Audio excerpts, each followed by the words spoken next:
Have you ever felt that? That feeling like you're about to face a major test and you just know you're not ready? We've all been there.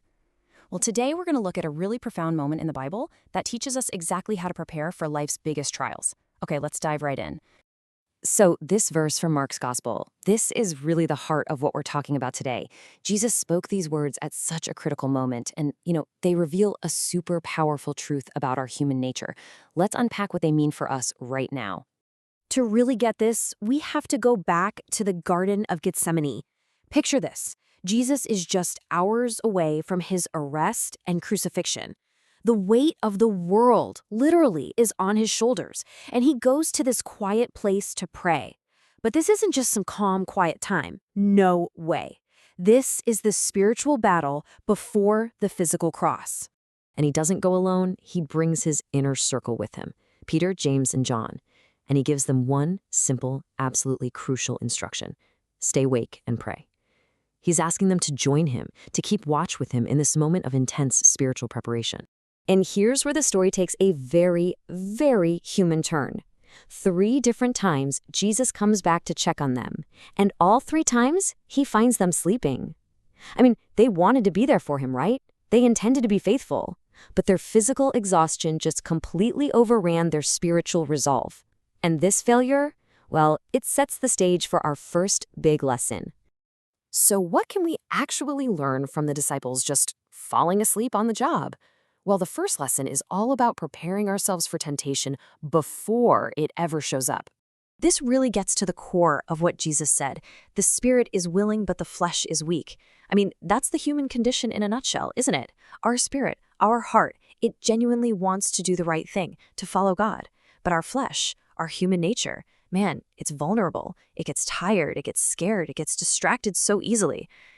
And this is the crucial point. The disciples fell asleep. And because they were spiritually unprepared, what happened next? They scattered in fear the second the soldiers showed up. You see, temptation almost never sends you a calendar invite. It just strikes when your guard is down. Their physical sleep was really just a picture of their spiritual unpreparedness. The disciples were banking on their own strength, their own good intentions, and it completely failed them. This is where prayer becomes a total game changer. Prayer is what bridges that huge gap between our willing spirit and our weak flesh. It's how we tap into God's strength, because let's be honest, our own is never, ever going to be enough. All right, so while the disciples were sleeping, Jesus was doing the exact opposite. He was providing a perfect example of what to do in a moment of trial. So let's move on to lesson 2, which is all about what it means to surrender. This has to be one of the most powerful prayers in the entire Bible. Just look at the 2 parts. First, you have this raw, gut-level honesty. Take this cup from me. Jesus is fully human, and he's expressing his deep agony to the Father. But then comes that pivot to perfect submission. Yet not what I will, but what you will. So this prayer, it's our model for what true faith looks like. It shows us that, it is absolutely okay to be honest with God about our fears and struggles. But it also shows us that real obedience means lining our will up with his plan. And what's just incredible is that Jesus stays on this path even when his closest friends have totally let him down. So why does this matter so much for us? Because following God doesn't promise an easy breezy life. Not at all. There are going to be difficult paths and painful moments. But what Jesus shows us is that true spiritual strength isn't about dodging the struggle. It's found in trusting God's plan and submitting to it, knowing that his will is perfect, even when it hurts.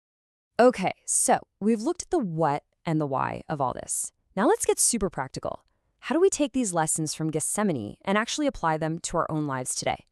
So for that first lesson on preparing for temptation, we gotta be proactive. First step, just ask yourself honestly, am I spiritually alert right now, or am I kind of drifting? Second, let's make prayer a daily priority, not just the emergency button we press when things go wrong. Then third, get specific. Pray for strength in the exact areas where you know you're weak. And finally, all of this really comes down to self-awareness, which is just key. And for that second lesson on surrender, we just follow Jesus's model.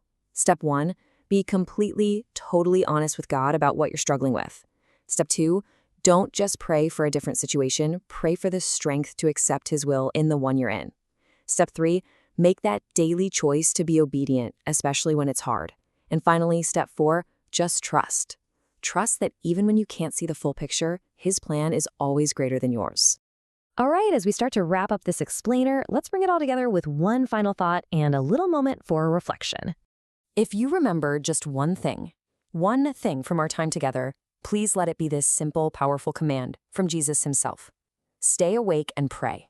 It's not a friendly suggestion, it is the absolute key to spiritual readiness and strength. And so, I'll leave you with these 2 questions to really think about.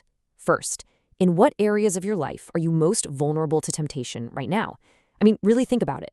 Knowing your weak spots is the first step to guarding them.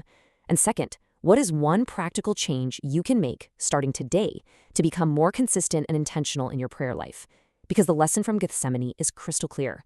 Our victory in tomorrow's battles is so often won in today's prayers.